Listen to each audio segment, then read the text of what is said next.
Thank you very much for joining us today. My name's Sophie Skip. I am the stakeholder manager of the Greater Wash wind farms for Equinor. So that includes Dudgeon and Sheringham Shoal, which are two operational wind farms. And I can see out the window straight in front of me our service operation vessel that's in the port of Great Yarmouth today, which is where I'm talking to you from. And we're also extending those wind farms. So one of my colleagues will talk to you a little bit more about this from a developer perspective. But today I'm talking to you with my EastWind hat on. So we're really, really pleased to be able to bring this to EastWind's members in conjunction with the Offshore Renewable Energy Catapult, but also the sponsors that have been able to make this possible. So we talk an awful lot about innovation, and I've been asking the teams at Equinor for a little bit more of what are the things that keep them awake at night? What are the things in the industry that they don't have time to be able to address and to be able to really, really bring a new way of doing their work? Because they don't have time to do that because they're too busy at the moment in the operational side of things. This is what the Offshore Renewable Energy Catapult will be supporting. And we'll talk a bit more about what that means in practice. Next slide, please, Emily.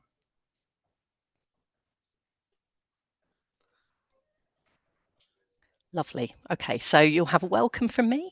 You'll also learn a little bit more about the Innovation Working Group with EastWind and also this specific project, the Connect project from Imogen Stevenson.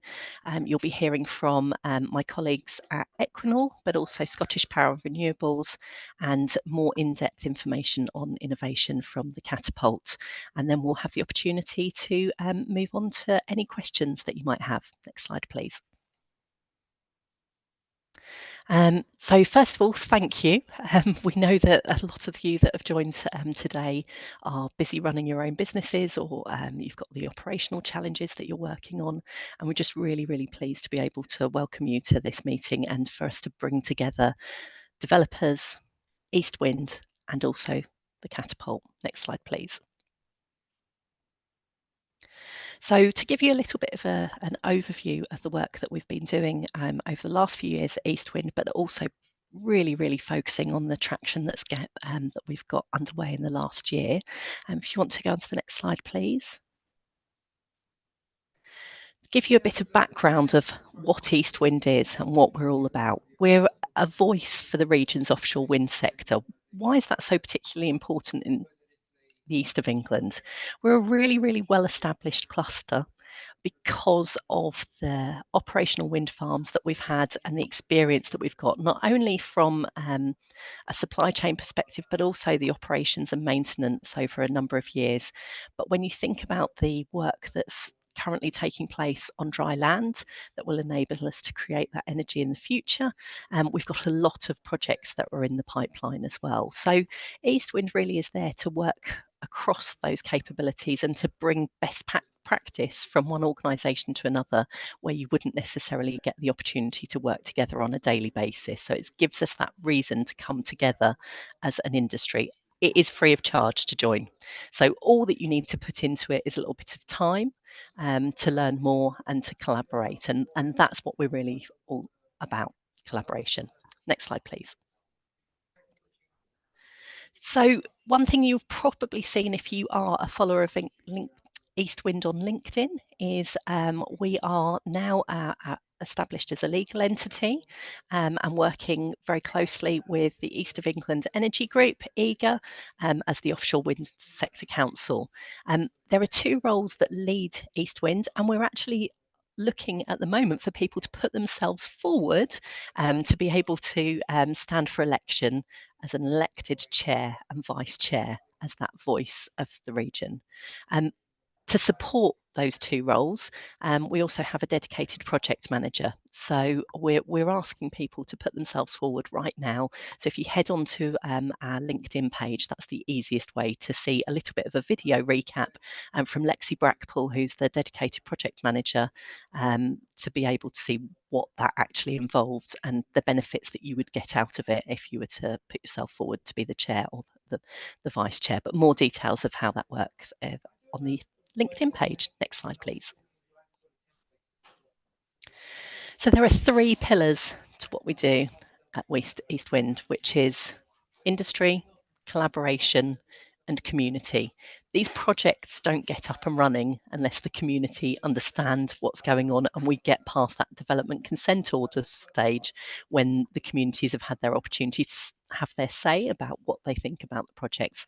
But it doesn't stop there. It's continually working with the community whilst we're building our projects, but also working from a community perspective, helping people understand their future career that they could have in the energy sector and how it could impact them positively in their day-to-day life. With industry and collaboration, really the pair of those go hand in hand, don't they? Of us coming together as organisations, some competitors and some where you've got a customer relationship. Next slide, please. So to put that into some numbers, we've got 5 megawatts of offshore wind right now, and that is rising to 15 or over 15 megawatt. When you think about how many homes that powers across the UK, we are providing the energy for the hungriest parts of the UK, and the value of those projects are over 34 million pounds. So the prize there to get your innovation and to have a really interesting product available is absolutely enormous. Next slide, please. So what does EastWind do to support that? There's a lot of events that we involve you with. So some of those are hosted events, so you've got a business to business kind of networking event, but also us getting out there in the community. You can see some great photos of some kids there at the Norfolk show, which was a brilliant day where we collaborated right across the sector to bring our projects to the widest audience. But those events also are smaller scale roundtable sessions where you can put your input into the nitty gritty of the challenges. Next slide, please. And to give that 3 working groups that we work on those events where we're doing those roundtables, there's 3. One, which is a real passion of mine, which is skills, our people and our access to opportunity allow us to grow and develop as a region. The supply chain, those organisations at every single level. And if I think about the SOV that's in port today, even down to the people that launder the sheets that go into that vessel, is an important part of the supply chain. And then lastly, innovation, which Imogen Stevenson will be able to take you through in a little bit more detail shortly, because that's Imogen's area of specialism and now within the EastWind group. Next slide, please. Lastly, to put some numbers on that, we are getting in front of an awful lot of people. Events, using platforms like LinkedIn to be able to get in contact with our members, but those 232 new people joining the EastWind network are the lifeblood of what we do, getting involved in those events, visiting our website, sharing the sector profiles of all the different roles that you can do within the EastWind community, and bringing those people together at the events that we host. So that's a roundup of 2024, but that's not the end of what we're going to be delivering in 2024. Next slide, please. I'm going to hand over now to Imogen Stevenson, who'll take you through what the Innovation Working Group actually means to you. So thank you very much, Imogen, for bringing this to EastWind's members, and I look forward to hearing more about it. Thank you. Thanks, Sophie. Yeah, so maybe just a quick intro to give you some context for those of you that I haven't met on the call. My name is Imogen Stevenson. I work for the Offshore Renewable Energy Catapult, and my role is a place-based one. So the map that Sophie showed originally of EastWind's patch is essentially the patch that I sort of represent in the UK for the Catapult. Ravneet will talk to you a little bit later a bit more about our role and our purpose. But in summary, our purpose is to incentivize investment into the offshore renewable energy sector. That's not just wind, there's wave and tidal as well, through de-risking supply chain innovation. So that's just a bit about me and the organization I work for. Today, I really want to focus on innovation within EastWind and kind of what it means to EastWind, and therefore how you guys on the call might plug in and benefit from that. Before I dive into some of the details, I don't know if Dorian's online, but just wanted to give him a plug and say thank you so much for sort of leading the charge on this today. And from sort of this point, we're sort of picking it up and taking the lead from an innovation standpoint. So yeah, thanks, Dorian, for getting it to this stage. So Emily, if you can jump onto the next slide. So I'm going to take some of the intro that Sophie's made and try and give you a really sort of practical feel for some of the key things that we see as an opportunity for EastWind to contribute to in terms of innovation, and we've put it in the same sort of spirit as their mission. So to talk to you about industry as the first kind of pillar, I think for us, it's creating a forum, a useful forum, both for end users, so owner operators and developers, but also for supply chain companies that are looking at new ways of doing things to really understand what those hot topics are. Again, to quote Sophie, you know, what are those sort of key topics in operational bases around the South North Sea that are keeping people awake at night, that they're really thinking about, but maybe don't have capacity to sort of look at.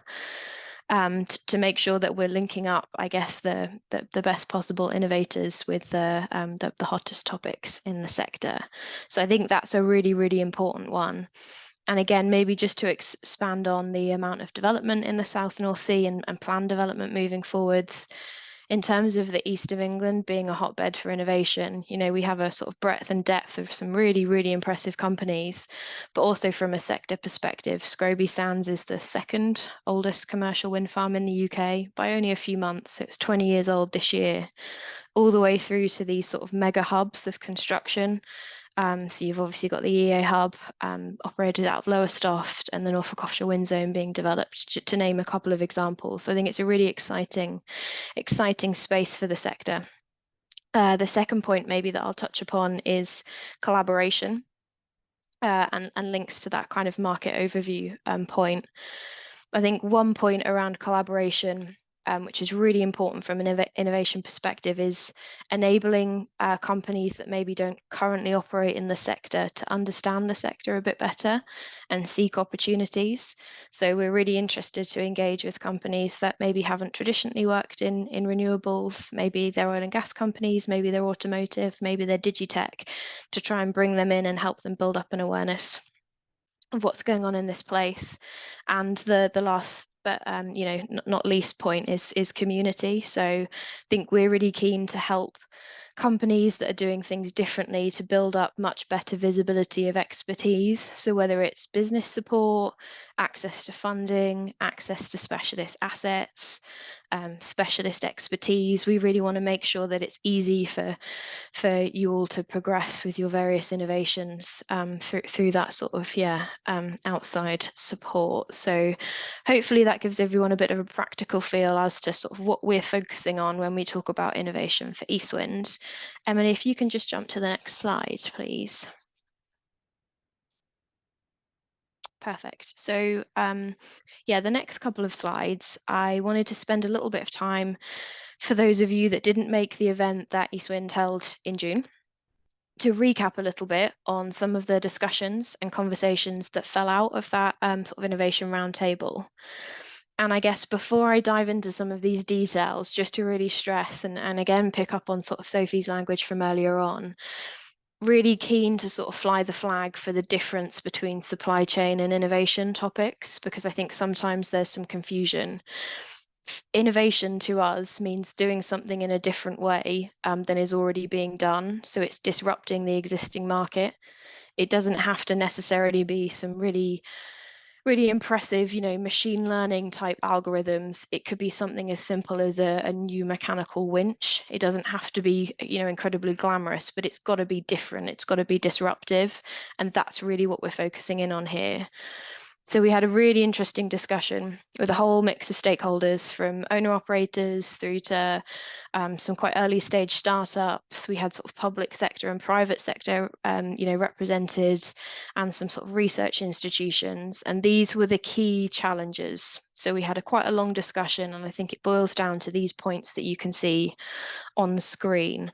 So just to sort of summarize, I think those key topics, the barriers that were sort of deemed to be sort of top were visibility of issues, and you can see that that's sort of taking a key part of our sort of mission around innovation in terms of creating this forum so that both end users can articulate their challenges, but also local innovators can engage with those challenges in a sort of lean way. Connections, so understanding, who are the right people to speak to understand, exactly what the challenges might be, or maybe it's connections around getting support for commercializing a piece of innovation moving forwards through a university or perhaps Innovate UK, so the kind of wider ecosystem. I think there was an acknowledgement that for a lot of innovators, having a better understanding of the sector is key. So perhaps some of the information that Sophie's presented, and there's other topics that we need to sort of articulate better to companies in the region around helping them really understand what's going on and where are the opportunities for growth. So I think that's the kind of key summary of some of the challenges. We'll share these slides, and I'm actually going to do a poll in a couple of minutes because I really want to sort of sense check, does this feel right to those on the call, and are we missing something here? Because this is really going to form the kind of drumbeat of what we do moving forwards. Emily, if you can jump to the next slide, please.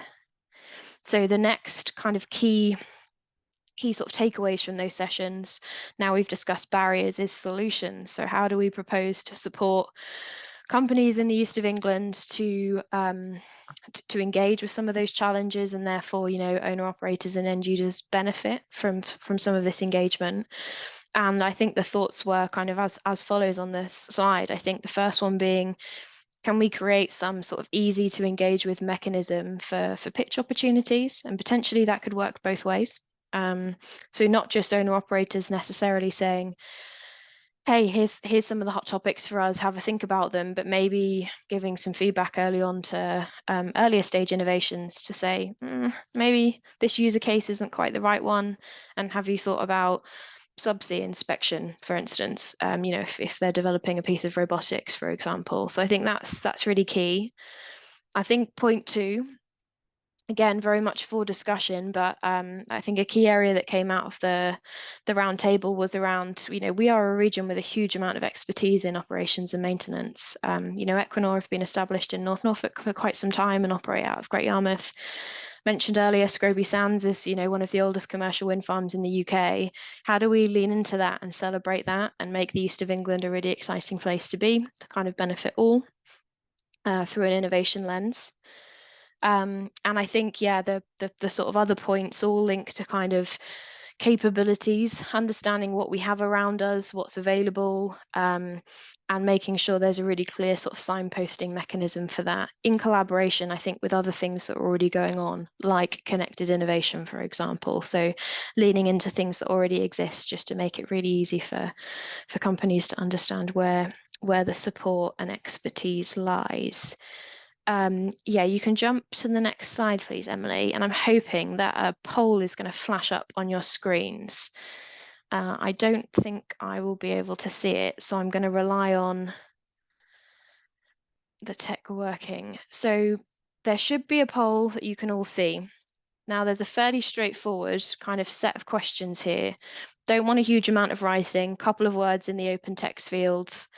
Really keen to sort of sense check some of what I've just run through at a very high level to understand, does that feel right for you, kind of as an innovator or a future innovator, or maybe someone that has some challenges that they'd be really keen to articulate over to the sort of regional community? So let's talk about what innovation means to you very briefly. Is it about disrupting the market? Is it something different to you?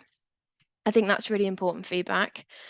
I think in terms of areas of challenge, we absolutely want to start in the areas that pack the most punch for the EastWind community. So we want to understand from you, you know, does the list of topics that we talk through, you know, visibility of market challenges, connections to other expertise and understanding of the sector, do they fly? What's most important to you? What's least important to you? So we can kind of work through those topics. If you think there's something missing, absolutely keen to hear about that. So please sort of plug that in. And I think that the last piece is talking about the challenges, but moving through to practically how do we solve some of those challenges. So where do you see the focus should be in terms of solutions? And again, maybe where EastWind should sort of focus their efforts in terms of innovation. Is it an area around sort of collaborative research with sort of regional anchors in collaboration with sort of end users? You know, is it a bigger market awareness piece?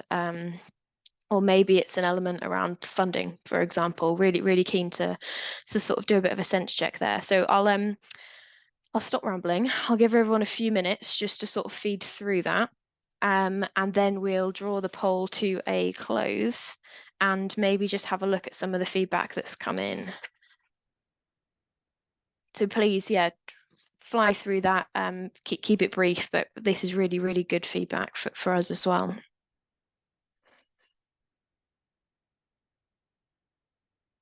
And probably just while everyone's sort of flying through that poll, just to sort of make you aware that we're going to run another session for EastWind, not just for innovation, for supply chain, for skills, later in November. So this feedback, you know, is not going to sort of fall on deaf ears. I think this really defines exactly what we do next and what we prioritize. So a real opportunity to be sort of involved in crafting exactly what our next steps look like.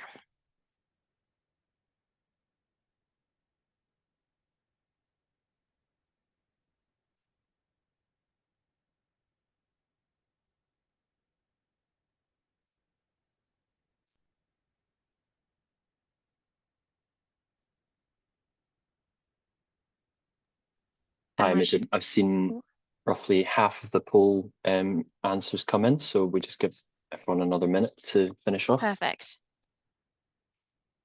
That would be great. And I know those on the kind of panel who are speaking today can't contribute to this. That doesn't mean we aren't interested in what you guys think. So I'll definitely follow up with you all to make sure that your sort of thoughts are reflected also.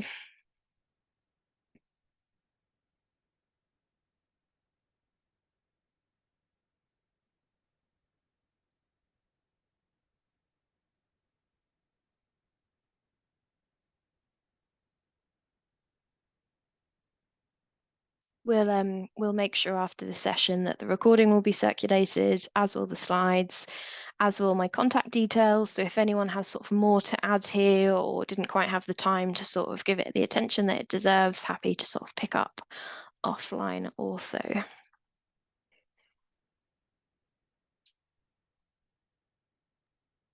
Okay, I'm going to give everyone another 15, 20 seconds just to submit their polls before I close it. Perfect, thanks.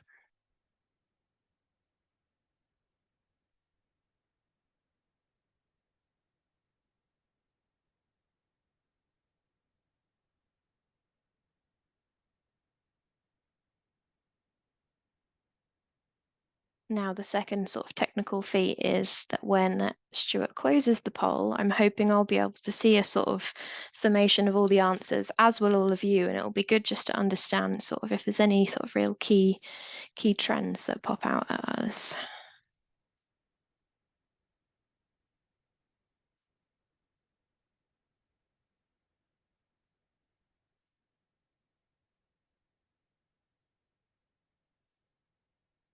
Wonderful. So I don't know if those on the call can see this, but just looking through in terms of the challenges that are seen as most pressing, it looks like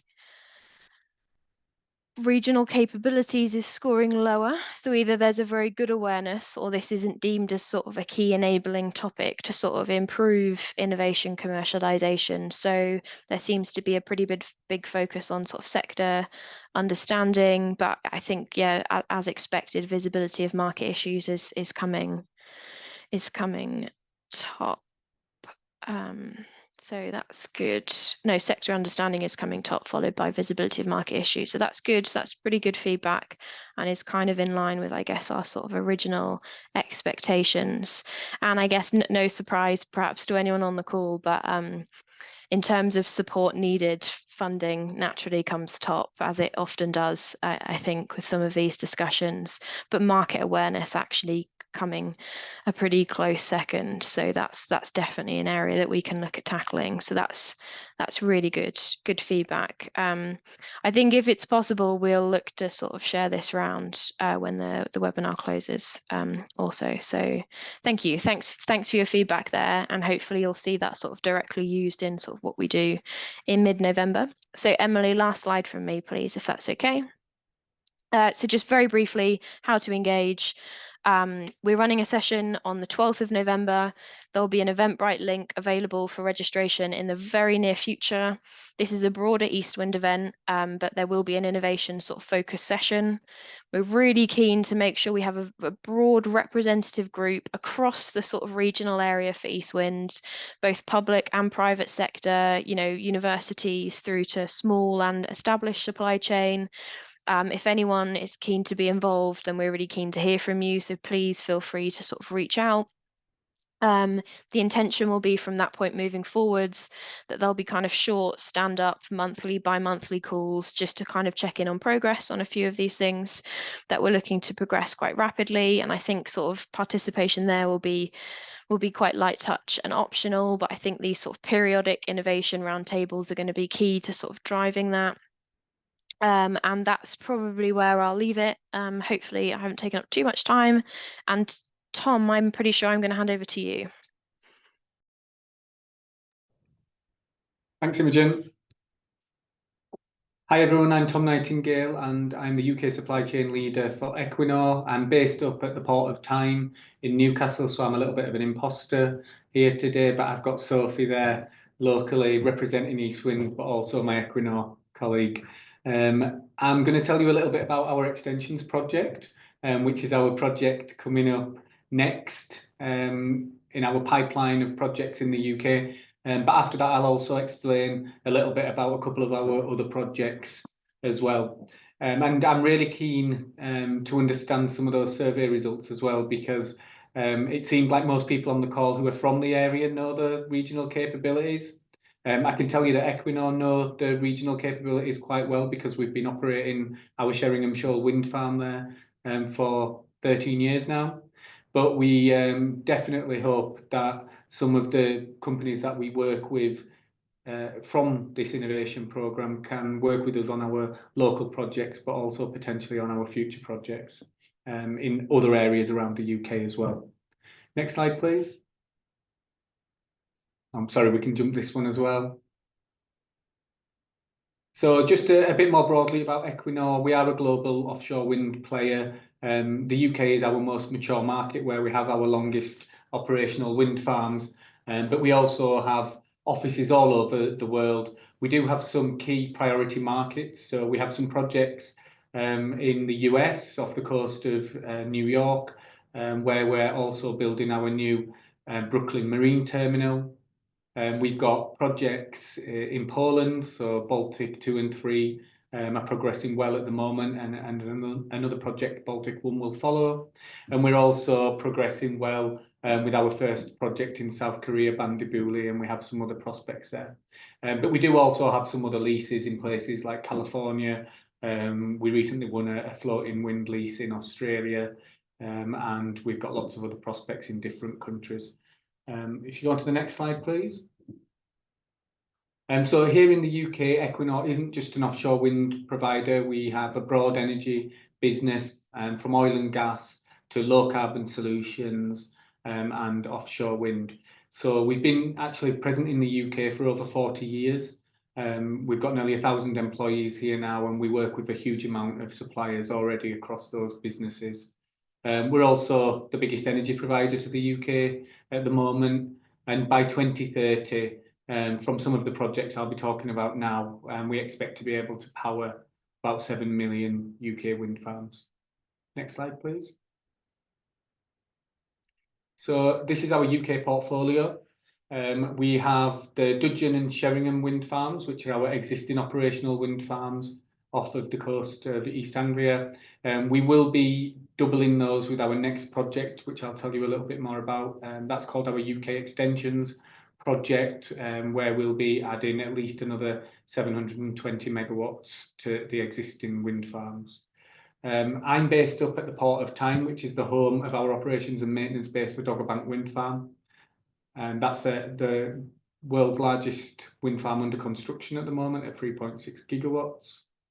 And we also operate Hywind Scotland, which is 5 turbines, 6 megawatts each. So it's 30 megawatts total capacity. That was the world's first commercial floating offshore wind farm and has the highest capacity factor, and therefore is the best performing wind farm in the UK.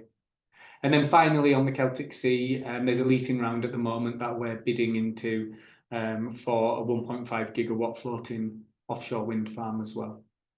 Some of our other areas of interest within renewables include batteries, and we're currently building a battery at Welkin Mill near Manchester, and we recently commissioned our first at Blandford Road. So lots happening across our renewables business in the UK at the moment. Next slide, please. So in the Greater Wash area for our Dudgeon and Sheringham Shoal projects, we've been here operating Sheringham Shoal now for 13 years and Dudgeon for 6.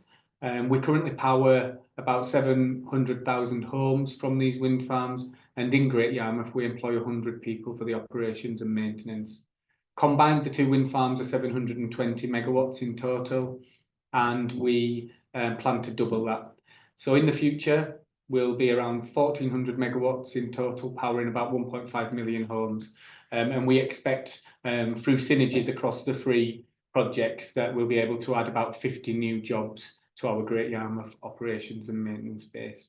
And we hope that this will be really beneficial for the East Anglia and UK economies. Next slide, please. So, as I said, Sheringham Shoal has been operational since 2012. Dudgeon followed in 2017. We then took the opportunity to do an extension of the projects. So in 2020, the agreement for lease to extend the wind farms. We then applied for our DCO in September 2022, and this was granted this year on the 17th of April. So now we're preparing for a future CFD round. And this project is a Pathfinder project as designated by the UK government, because it's the first time that 2 offshore wind projects under separate ownership have been granted consent under a shared application. So we actually are the operator of both Sheringham and Dudgeon, but we do have different project partners in each wind farm. So in the future for the extensions project, it's actually bringing 2 extensions together. So this is why we've been designated as a Pathfinder project. Next slide, please. Just to show some of our local supply chain engagement already on the extensions project related to our consenting during the development phase. As you can see on the map on the right there, we've worked with a lot of local suppliers, particularly in Great Yarmouth. And this is something that we expect to continue going forward, and we are really committed to working with the local and UK supply chains, and we hope that this programme will help us to find even more suppliers. Next slide, please. Oh, sorry, that's from, if you just could skip past there. And just to let you know, because we've been operating these wind farms for so long, we have ongoing campaigns for operations and maintenance as well. So we're always looking for new suppliers for these existing wind farms, things like planned preventative and corrective maintenance. We've had campaigns this year for jack-up vessels, major component exchanges as well. So just some examples of some of the local companies that have worked with us there too. And then the next slide, please. So I thought I would just also mention a little bit about Dogger Bank. We're currently building this in 3 1.2 gigawatt phases. Dogger Bank A, B and C with 14 megawatt turbines on Dogger Bank C and 13 megawatts on A and B. So 95 turbines for the first 2 phases and 87 for the third. And this project will be able to power about 5% of UK's electricity generation. We had first power in October and we're starting to be handed over the turbines now as we move towards operations. Equinor will operate the wind farm for at least 35 years. SSE is responsible for constructing the wind farm. And the reason that this is relevant is that the supply chain that we've built up in the east of England and around East Anglia in particular has now started to be transferred to support us onto this project as well. We are building up our local supply chain in the northeast of England, but we're also looking to our existing supply chain and those that we trust and have worked with. So lots and lots of the local suppliers from East Anglia are already being brought into the supply chain for Dogger Bank as well. We do plan to extend this, so we'll be adding at least another 2 gigawatts through Dogger Bank D, which we've now agreed terms with the Crown Estate. So that project will start to progress. Next slide, please. And then just a little bit on innovation. Not all innovation is as big as some of the innovation here, but I thought it was important just to highlight that through our projects, we really do like to bring new innovations to market. So this is some of the world's most powerful turbines that have ever been used. We did a lot of work with our supply chain to remove the steps to the access platform on the turbine as well, which allows us to use electric trolleys, a really big win for safety where we took over 1 million lifts out of the life of the wind farm. We've got world-leading brand new installation vessels working on the project, which will then go on to support many other wind farms in the future. And this is also the first ever use of HVDC in the UK, as well as the world's first unmanned HVDC offshore substations. So all of this is really impressive, and it's all big innovations. All of our tier 1 suppliers working on those innovations need tier 2, tier 3, tier 4 suppliers to support them to be able to deliver this scale of project. And finally, I think it's important to mention digitalization because we're going to be using data and digitalization to help us have the most uptime for this wind farm. We really want to be an exemplar in the industry. And actually down in Great Yarmouth is our global centre for O&M and digitalisation. So this is some of the expertise we hope we can bring to help provide that people expertise that you said you were looking for in the survey as well. Next slide, please. We also brought online Hywind Scotland at the same time as Dudgeon, and we actually use the same turbines, so it's a really great comparison between fixed and floating. And this has been a great test bench for O&M strategies as well, and understanding how we want to develop floating wind farms going forward. We also gift all of the operational data from this wind farm via the Offshore Renewable Energy Catapult. So if you need any data for research purposes, you're able to go and find that information online and have access to that data. Next slide, please. And then the Celtic Sea. We've been doing a lot of work with our supply chains around the UK to understand what's needed, moving from our fixed bottom wind farms to floating. And I think if you press 3 times, sorry, there's a little bit of animation on here. We've got future wind farms. If you just click forward 3 times. So we've got the next sort of step in our journey of scaling up will be South Korea, our Bandibuli project, which is about 800 megawatts. We've already won 2 gigawatt leases in California and Australia, but we think that our Celtic Sea bid could help us as a new stepping stone at 1.5 gigawatts. And we're the only company who started off from demo project to delivering larger demonstration projects, then supporting cost reduction, moving to the world's largest floating wind farm, which is Hywind Tampen, and now continuing that journey. And then final slide, I hope. Yes, so our supply chain priorities, these focus around 4 main areas. I'll not go into the details, but we'll be sharing the slides. And obviously maximising UK content is one of those, as well as innovation. And then next slide, I think, is on how you can engage with us. This will be shared again, so I'll not go through all of this information, but you can register with Equinor as a supplier. And then just to finalise on the relationship we have with the Offshore Renewable Energy Catapult, we've been working together, built on the back of our engagement in the northeast of England, where the Catapult's testing facilities are, where we tested components for Dogger Bank. And since then, we've moved into a strategic partnership. We're the only developer in the UK to have that type of strategic partnership with the Catapult. And there's some great examples here of the different activities we've been completing in the different clusters around the UK where we operate. And then I think that should be it. Thank you very much. And I'm handing over now to Teresa, I believe. Hi, hello, good afternoon, everyone.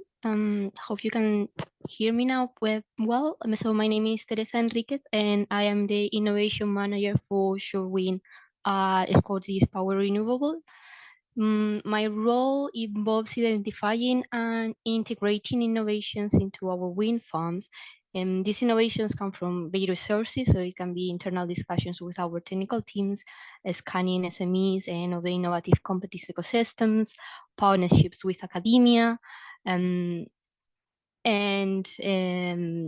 also joining industry projects led by major renewable players like ORE Catapult in this case.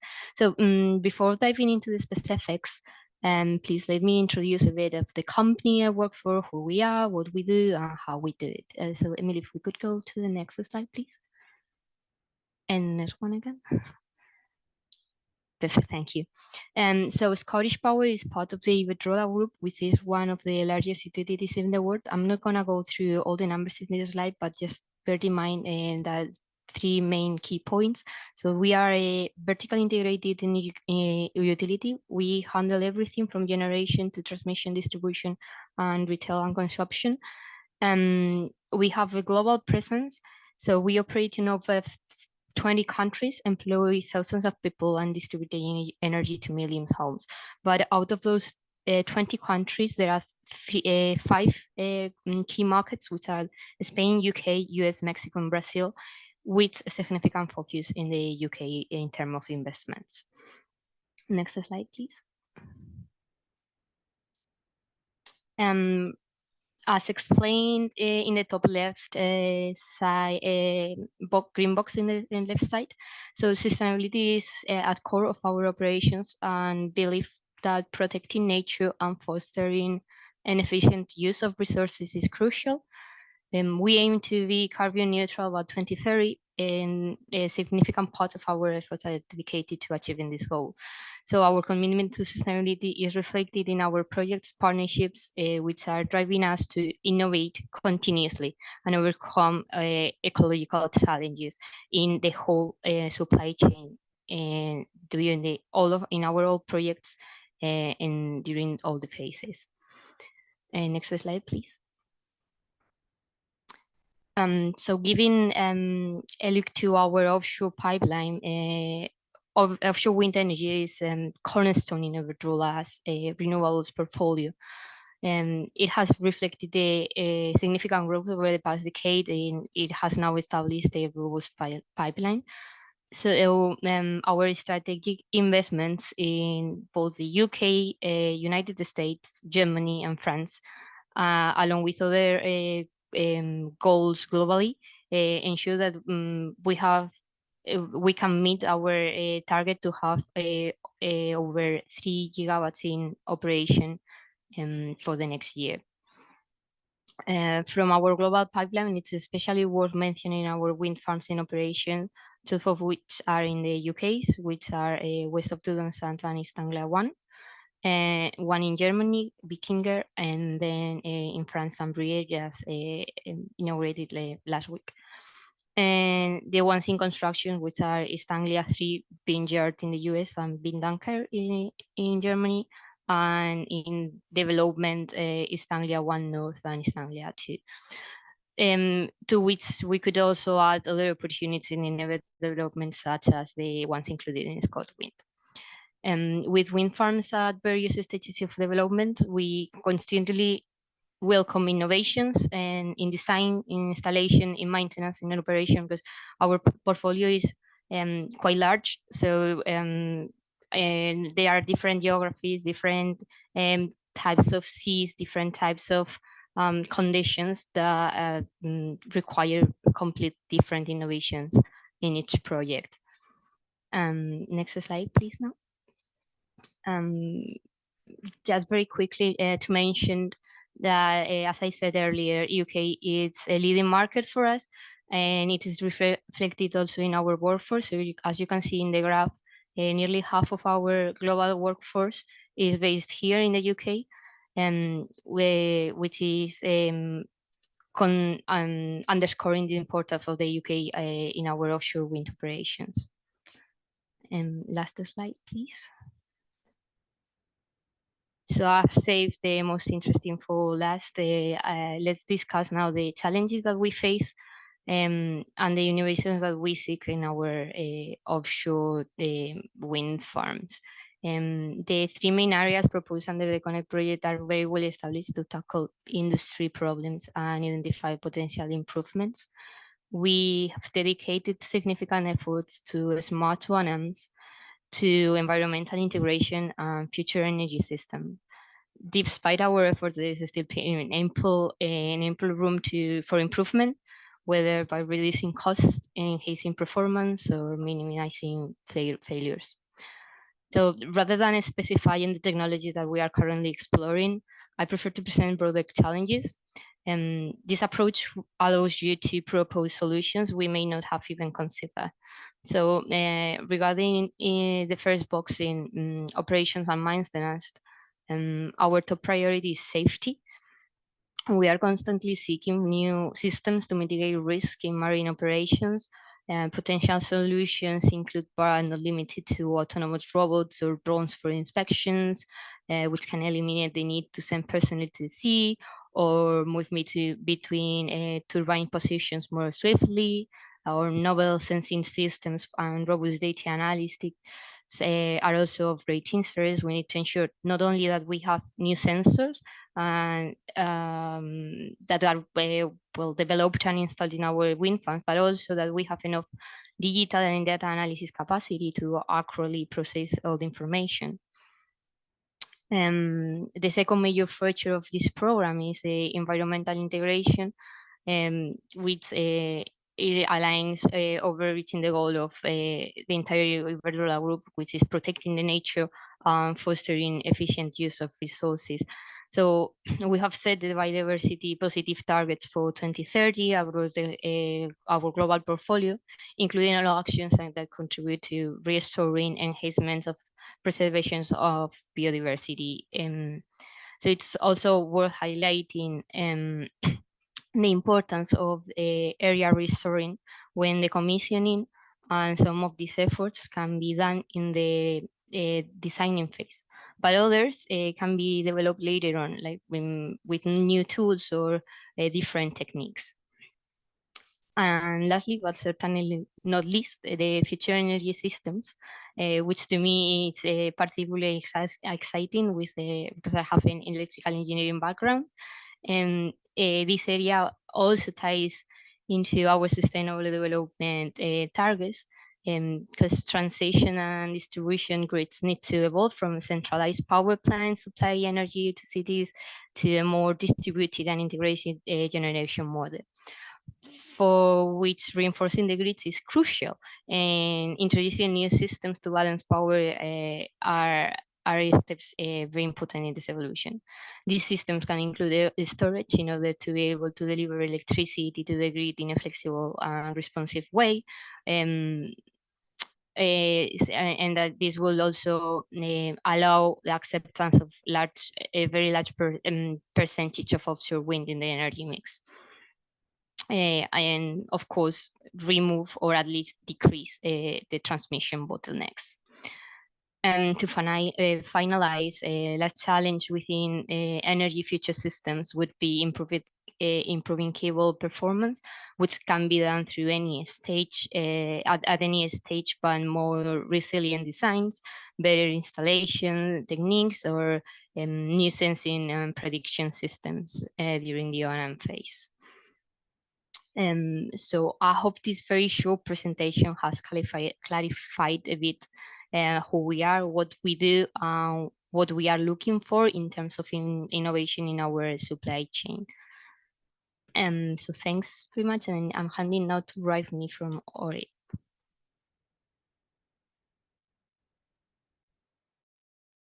Hello, hi, I'm Ravneet Kaur. I work as a Senior Technology Acceleration Manager within ORE Catapult, which is Offshore Renewable Energy Catapult. We have been around for nearly 10 years now, and I'm just going to briefly talk about what we do, how we do, and how we want to support the UK offshore wind, wave, and tidal sector to grow in the coming decade. Okay, next slide, please. Slide, please. As an organization, our main mission is to intensify the investment in offshore wind renewable energy by de-risking the supply chain innovation. So innovation is at our core heart of what all we do within ORE Catapult. The main mission is to enable the sector to grow from strength to strength and be able to capitalize on the opportunity of growth. Next slide, please. The offshore wind sector has been a major economic success for the UK and in the past decade. So how do we make sure that the next decade which comes has the same level of innovation going through? Currently, the UK's share for offshore wind research is 7%. And according to the industry growth plan, it is to be doubled over the next decade. UK has a second biggest pipeline of offshore wind development. And to be able to capitalize on that opportunity, innovation, disruption is key to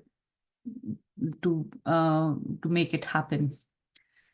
Nearly 2 to 3 billion of gross value is added per gigawatt of offshore wind established.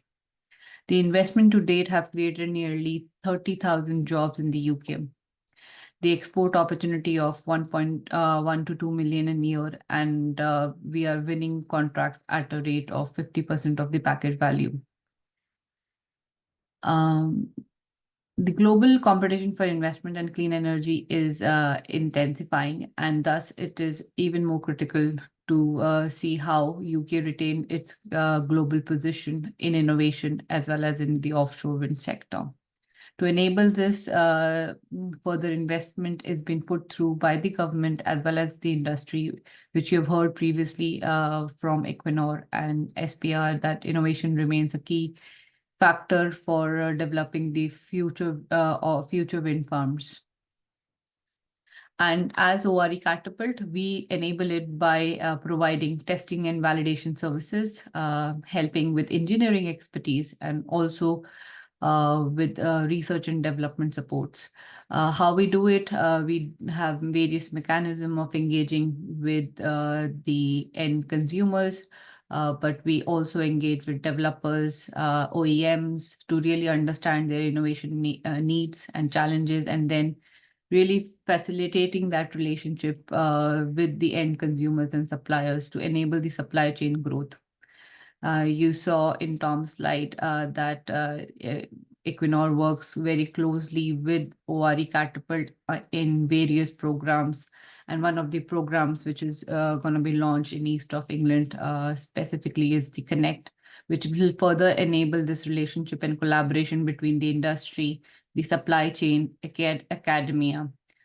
For testing and validation, ORE Catapult houses nearly £300 million worth of testing and validation equipments. We have tested the world's largest blade, the LM blade, which is now being deployed in Dogger Bank in North Sea. We have also tested Heliad X, 12 megawatt turbines, again, which has been now deployed at the Equinor wind farms. Next slide, please. What our impact has been, we have been able to support nearly 1,350 companies over the 10 years of being in existence. And this is specifically the new and upcoming supply chain, innovators, disruptors, startups, and SMEs specifically. We have been able to generate nearly 677 million of innovation projects and in collaboration with industry to really facilitate the growth of the sector, primarily by providing transferable technologies which have been very successful in other sectors, naming oil and gas, aerospace, automotive, and really bringing those innovations to enable the offshore wind sector to further reduce the cost, find efficiencies, and also grow from the current state to the ambitious state of 50 gigawatts in the next decade. We have also supported 148 collaboration projects, R&D projects, published 250 reports in collaboration with industry to really enable the knowledge transfer required for the community to understand the potential of the opportunity this sector provides, but also reaching far and wide, providing the companies the opportunity to further capitalize on the growth opportunities outside the UK as well in exports. Next slide, please. In East of England, we have delivered the program Launch Academy, which is ORE Catapult's flagship technology acceleration program. Having worked with many SMEs and technology developers, we identified that it is critical for the businesses to have a comprehensive support offering, which is not only limited to de-risking and validating the technology, but also providing the wraparound business growth service offering that is required for the companies to survive and also exponentially grow. And this particular program, which has been running for the last 5 years, just exactly does that. We run this nationally once a year, and we run it in the we ran this program last year in East of England, really engaging with top 9 innovators, supporting them with their technology development. And it was a fantastic success for the industry as well as for East of England, where we were able to bring together the regional ecosystem, regional key stakeholders together to enable this support. And it is critical, without which we would have not been able to tap into new ideas and new innovations which are happening right here in East of England. Next slide, please. I think this is my favorite slide to talk about is the impact it creates for the supply chain companies and what is the result we are looking for by delivering programs like Launch Academy and Connect. We want the companies and the SMEs and the supply chain to be ready for market or for ready to be investable, to be able to grow their business offerings. We want bigger companies, increase in the headcount, new operational bases, and increase in the revenue. So it is all about SMEs growth. It is about innovation. It is making the technology ready, enabling new product and services to be launched in market, enabling it to be patented and exclusive so that it can capitalize on the opportunity. And we want better funded companies. We saw the poll earlier that funding remains a key bottleneck and is one of the areas always requires attention. So by running these programs, we really want to unlock the investment in public sector, also in private sector. Through the program, the companies who went through the program at the start, they did the impact study, and by the end of the program, in 6 months, we did it again. The companies collectively were able to raise 2.5 million of investment, collectively a grant funding of £587,000. There were 13 new product and services commercialized within that short span of time. And I think the most interesting one for us is the 102 patents which were filed within that 6 months duration of the program delivery, which is very exceptional result, unlike which we have seen in any other region or in the national program. There were 10 grants awarded and an increase of total number of headcounts by 9. And a new operational base was also created by one of the companies. Next slide, please. So what's next? Next is Connect. You have already heard it referred a couple of times by previous speakers. And what do we aim to achieve by Connect? After completing the Launch Academy program last year, which concluded this year this year in January with the graduation, we realized that we wanted to tap and provide this training and bridge that gap, knowledge and capability gap, where we wanted to reach out to companies who are operating in other sectors and provide them the training and really share the opportunity which offshore wind sector has to offer. So by this program, we are offering to run 6 training sessions in different council areas, Essex, Sussex, and Norfolk. And we'll be inviting companies to attend the training sessions free of cost. We are hoping to support 30 or more companies through those training sessions. Post the training sessions, we will be running an EOI or expression of interest or assessment process to identify innovations. Based on the innovations challenges which will be identified alongside the industry. We work closely with industry and academia for this program to keep on feeding in and shaping the technology challenges. We will invite then 9 companies to come and pitch to industry with their solutions for providing solutions to the challenges already identified. And then it will lead to providing bespoke support required by those companies.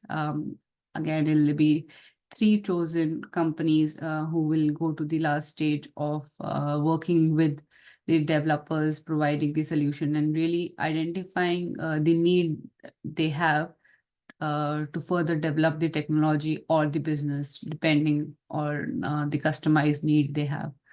There is a potential opportunity to keep on working beyond the bespoke support with industry and academia to further develop the business and the technology. That's all about the program. And I think next slide would give us the links to where you can find more information about the program.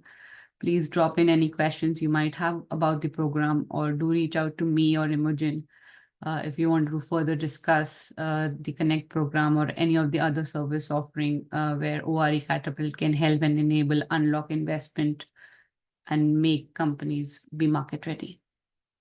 Thank you.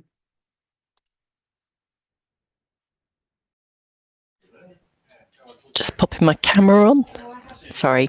Thank you very much for that. And that really hit me, Rafni, when you talked about the headcount of the Launch Academy increasing by 9 on those particular projects. And it when you think about it in those terms, it really makes you you picture the people that have got a job, an opportunity, and then the ripple effects of that, and that really comes to the community side of things with EastWind as well.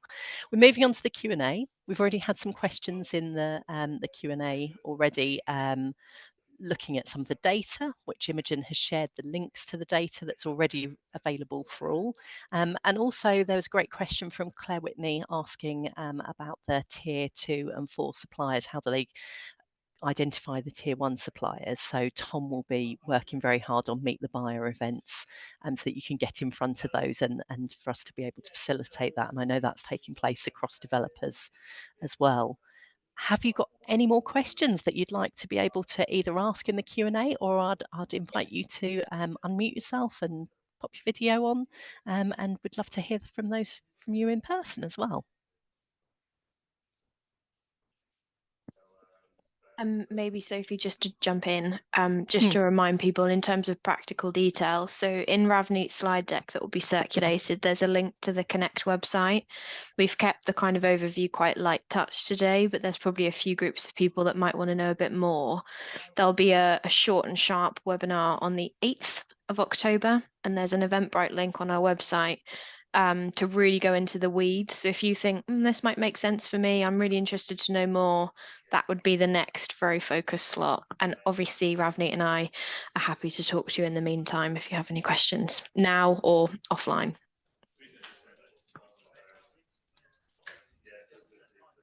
Fantastic. Well, I'm, for one, and I know I probably speak for Teresa and Tom as well, really looking forward to the disruption element of the make things fast and break them type of approaches. Sometimes you've got to break things a little bit in order to really make new things happen. And having heard more about those Launch Academy case studies, is there any way we can share more of the detail of those specific companies in case people would like to talk to the Launch Academy organisations, Imogen? Yeah, I mean, there's case studies from the East of England programme on our website. That programme only concluded in January. Probably Ravneet is the right contact to talk a bit more broadly about the national programme that's run for some time.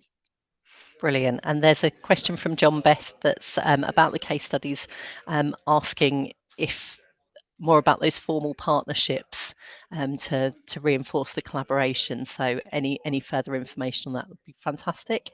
And Peter has asked the question, do Scottish Power have Meet the Buyer events? Teresa? I will say we do, but it's not my department who deals with it. The supply chain department would be the one in charge of them, but I'm sure they do have them. Would that fall under Ailey Campbell's remit? Correct, yes. Excellent. Okay, Ailey will thank me for putting that out there then.